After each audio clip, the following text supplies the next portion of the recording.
Hey now Brawlers, today we're going to take a look at the Ravens of Thri Sahashri from Manifest Destiny. This is a Japanese game that will be premiering at Essen later this year, and this is a two-player cooperative game. And I have to say, before I get to my final opinion, it has one of the most interesting themes I have ever heard of, like in anything, let alone a board or card game. The theme is that one player is going to take control of this boy named Feth. The other player is going to take control of a girl named Ren. Ren had this traumatic life, and I'll get into more of this in the overview. I'll explain it more thoroughly there, but she has fell into a coma and her mind has fragmented. And Feth has to help her with his telepathic power to piece together the parts of her mind. And Ren has some awareness and is going to try to give him subtle clues in order to help him help her.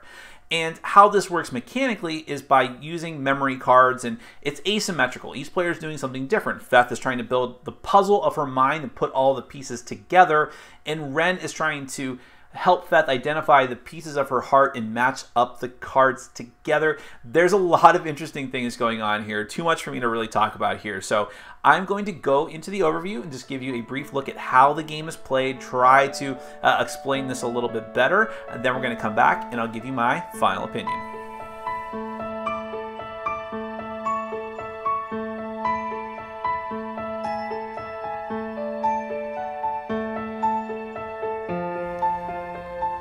Okay, I'm going to give you a very brief overview of the Ravens of Thri Sahashri. I believe I'm pronouncing that somewhat correctly.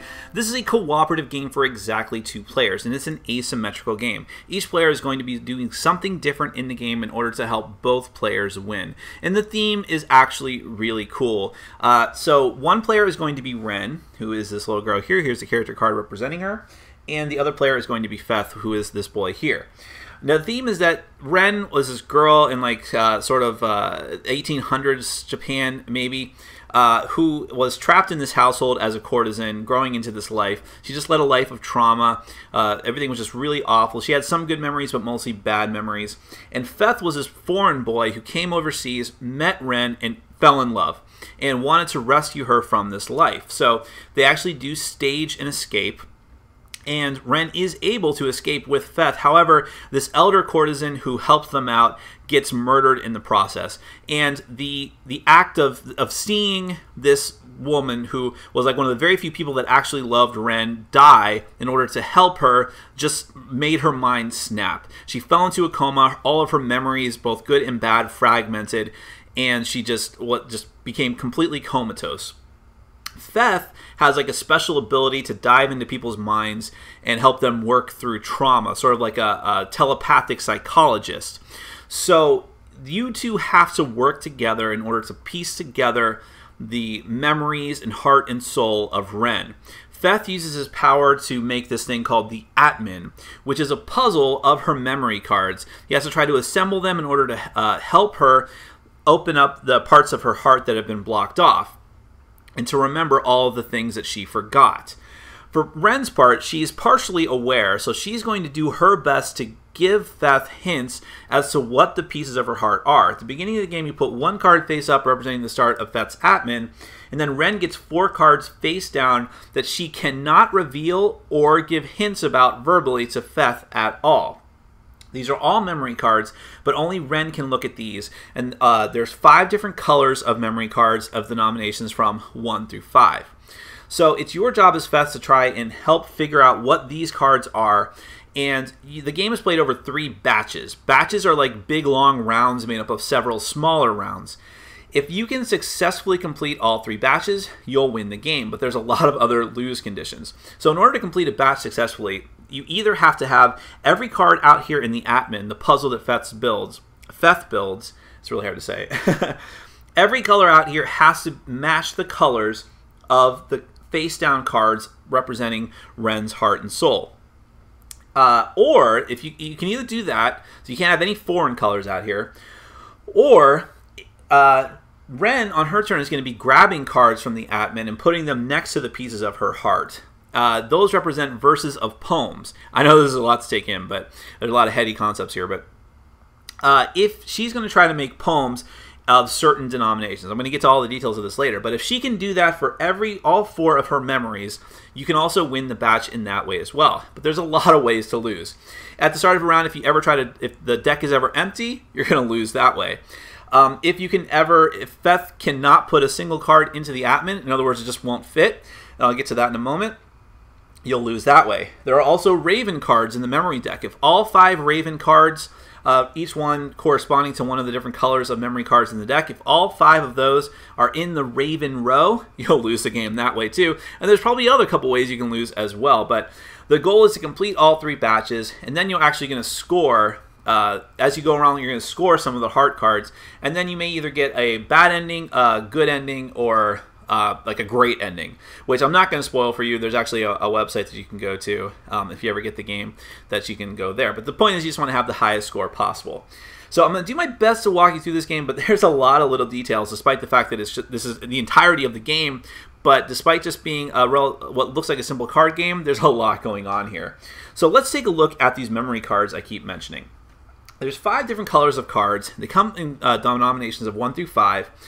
And they all have the denomination there. And the artwork of this game, aside from looking really cool and beautiful, is actually important to the gameplay. Like I said, the admin represents a puzzle for Feth to complete.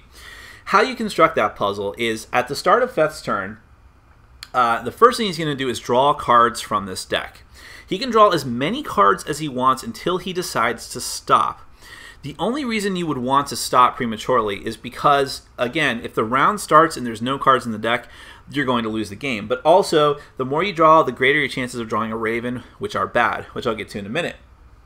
But when you're drawing cards, when you eventually decide to stop, you're going to take all those cards, and you can either try to put them out in the admin or just do nothing with them, in which case they'll get discarded at the end of the turn. But when you try to put them in the admin, you have to match up some of the imagery on the cards. On the cards, it's going to be broken up into quadrants. Those quadrants are either going to be checkered or fenced off like this, or they're going to be clear like this. And these all look a little bit different. Like this one here has 3 sections fenced off. This one here has 2 sections fenced off and 1 side clear like that. In any case, when you're trying to do that, you have to assemble the cards so that like matches like when you're out in the admin. First off, you can never completely cover up a card like that. But when you do cover up cards, you either have to put fence on fence, which makes this one, here you go. You either have to put clear on clear like this. See, this would be a legal move to have it on the board like this. Or put the fence on fence like that. And you could even do, let's make an example here. Trying to get an example. Okay, well, here's another example. Let's say that this side was fenced off too. You can even do like a whole side like that, but you can never completely cover the card. And it doesn't matter with the colors, except that if you get the same color, you're going to get a special bonus, but I'll get back to that in a minute. So that's one part of the card to look at. The other part is the special ability down here at the bottom. Now, these special abilities only come into play if these cards are on Ren's side of the field, either as one of her heart cards face up, which they can be turned face up, I'll get to that momentarily, or if she's played it as a poem card and it's face up, which it always would be. Feth can use these abilities at his whim. However, every time you use it, one of those, you're going to turn that card sideways, meaning that you can't use it again. And my understanding is that you actually, I may be wrong on this, but you can even use the heart card's ability, but if you do that, not only is it turned sideways, you won't be able to score it at the end of the round. So I think that's right. Keep that in mind. So that's the main images here, and all of these abilities for the different colors are sort of themed together. So a lot of the white cards have to do with the discard. So this one says return 3 discards to the deck in any order of your choice. The blue ones have to do with modifying the value of the card. So this one says, when setting the next card, treat it as plus or minus 1. The red ones, discard 2 cards in the admin, which actually could be a good thing, believe it or not. The green ones, ignore the limitations when setting the next card. By the way, this is just one of the abilities. The different denominations of each color have slightly different abilities, with the 5 usually being the most powerful. Purple, I think, is the last one we haven't talked about. Nullify 1 Raven's World Devouring as it happens. Well, let's just cover that now then, since I brought it up. If you draw Ravens from the deck, well, first off, Feth's going to decide when he is done drawing cards. You typically want to draw a good spread of cards because the goal is to try and figure out what these colored cards are for Ren's heart cards. And the more variety of colors you have, the better chance you are that she's going to be able to take one of those cards, which is ultimately your goal as Feth. But if you draw a Raven card, once you're done drawing cards, that card is going to be put into the Raven row.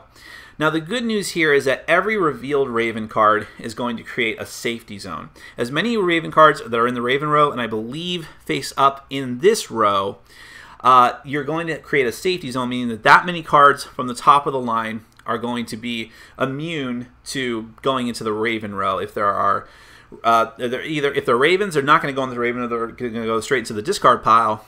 If they are cards that might be devoured by Ravens, they are actually safe, and they'll go to the discard pile as well. Well, what does that mean, devoured by Ravens? Let's say that Ravens did end up here for whatever reason. If Feth decides that he is not going to put every one of these cards into the admin after he gets done drawing, either because he doesn't want to or because he can't, if there's a Raven of the corresponding color, that Raven is going to steal those cards. You're going to put them under here like this, or however you want. Actually, let's put the Ravens this way. If a Raven's ever sideways, it's important, because that means it's gotten chased off. So there, he has stolen those cards. Now, if this situation does not change, in other words, you don't use a special ability to grab those cards back and put them into the discard pile, at the end of the round, the Raven is going to devour those cards. They are removed from the game completely, which is really bad. You have to do 3 batches of this game, and the more cards you have, the better. Even if they go into the discard pile, that's fine, because they're going to get reshuffled for the next batch. If they're gone, they're gone. So you don't want that to happen. Plus, like I said, if 5 Ravens come out, you lose the game. But once you get done deciding how many cards you're going to draw, and you determine whether any Ravens are coming out, then you start building the admin. Now, like I said, you can build with as many cards as you want from the cards that you decided to leave up. Cards must always go right way up. You can't do upside down or sideways. Now, let's see. This is actually a fantastic example. I did not plan this, I swear, but I know it's hard to see, but these cards actually add up to 7. There's 3 red cards, they add up to 7. That is your goal. Have a continuous block of the same colored cards that add up to exactly 7. That is your goal as Feth, because if you do that, then Ren is going to be able to flip up a card that matches that color if it is one of her heart cards. So let's take a look. Yes, one of them is. So I can flip that up. Now you have important information. You know that this is the red card, and because it's face up, you'll actually be able to score it if you finish the batch successfully.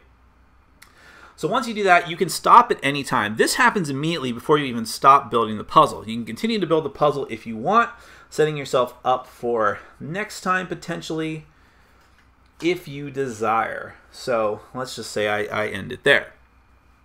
Now it's going to go, whenever you decide to stop building the admin, it's going to go over to Ren's turn. Ren can take one of the cards from the admin. You'd want to do this for a couple of reasons. One is to start working on the poem. The way the poem works is that you have to have 7, 7, 7, and 5. So it's like a weird haiku. Meaning that just the same way that Feth has to get exactly 7 in order to relive a memory, that's what that's called, Ren has to actually make a total denomination of 7, 7, 7, and 5 for the last row by putting cards next to it, including the heart card. So the heart card counts for that total as well. And you have to build them in order. You can't start working on one of the other heart cards until you finish the first one, then the second one, then the third one, then the fifth one.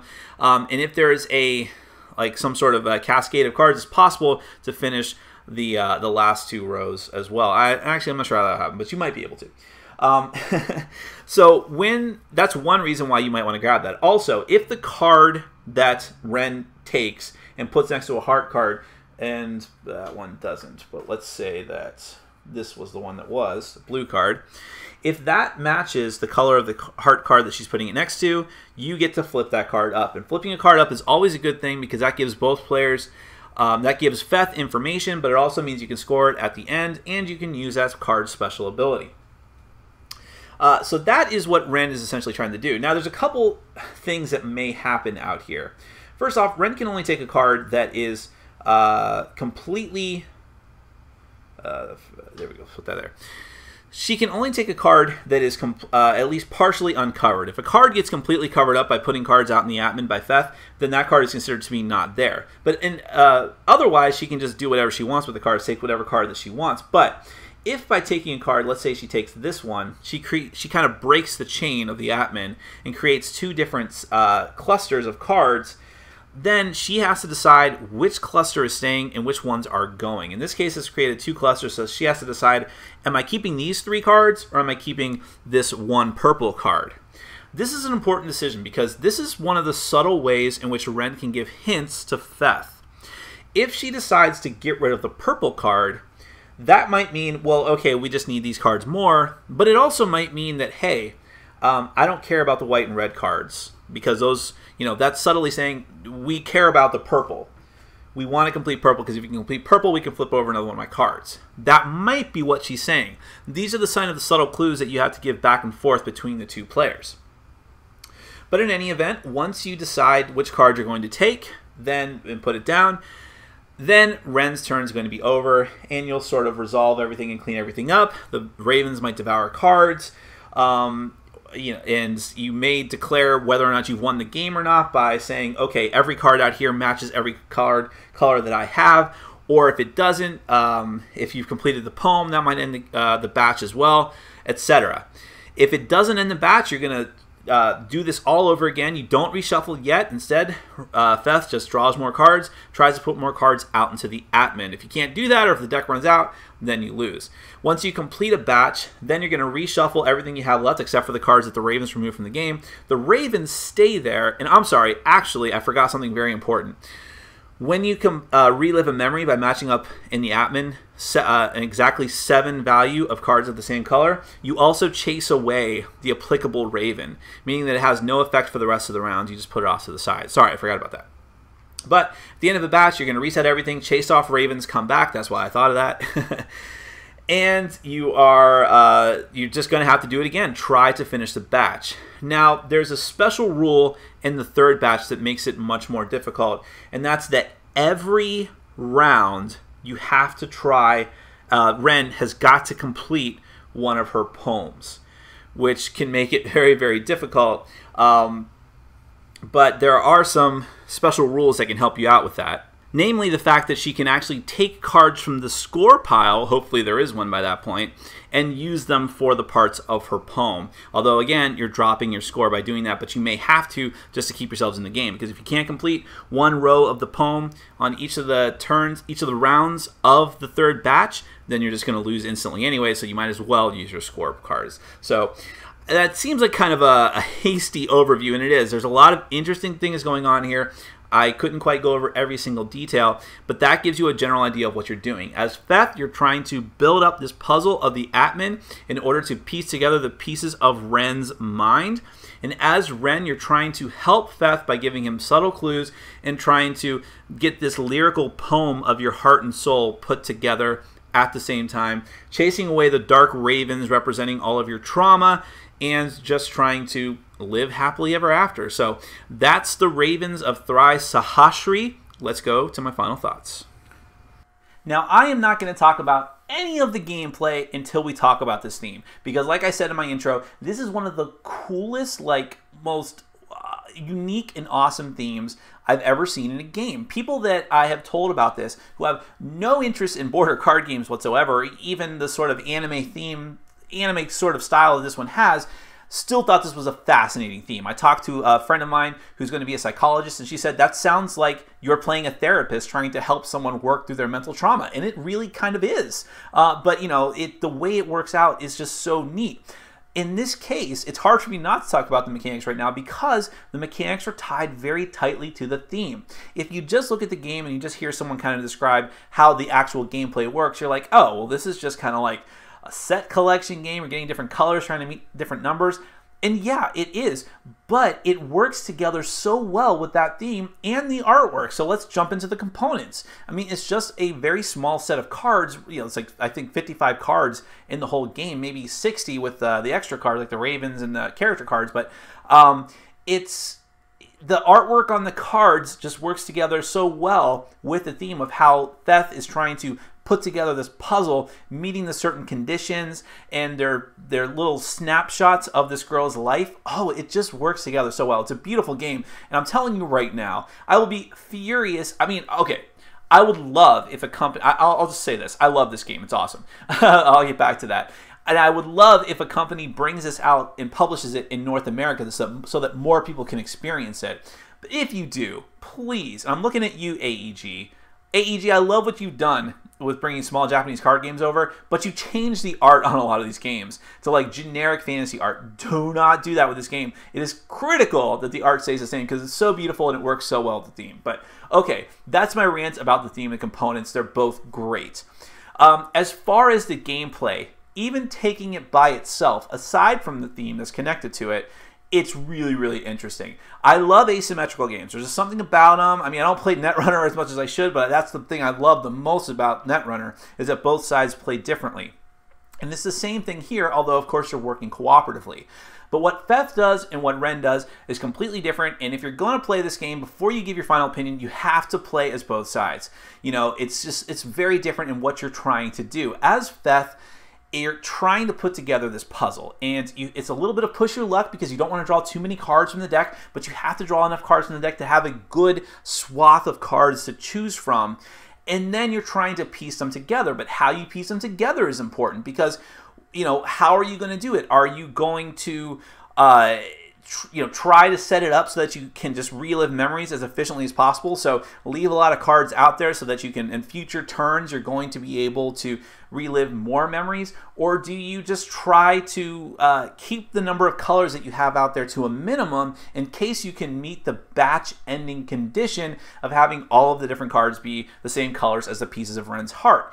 You know, but you're not going to know that at the beginning. You need to have the hints from Ren. So then it goes over to Ren. And Ren has to decide, what card am I going to take? Now, if I just take a card that's going to help me, you know, flip over a card by taking the same color card, that's a cool thing.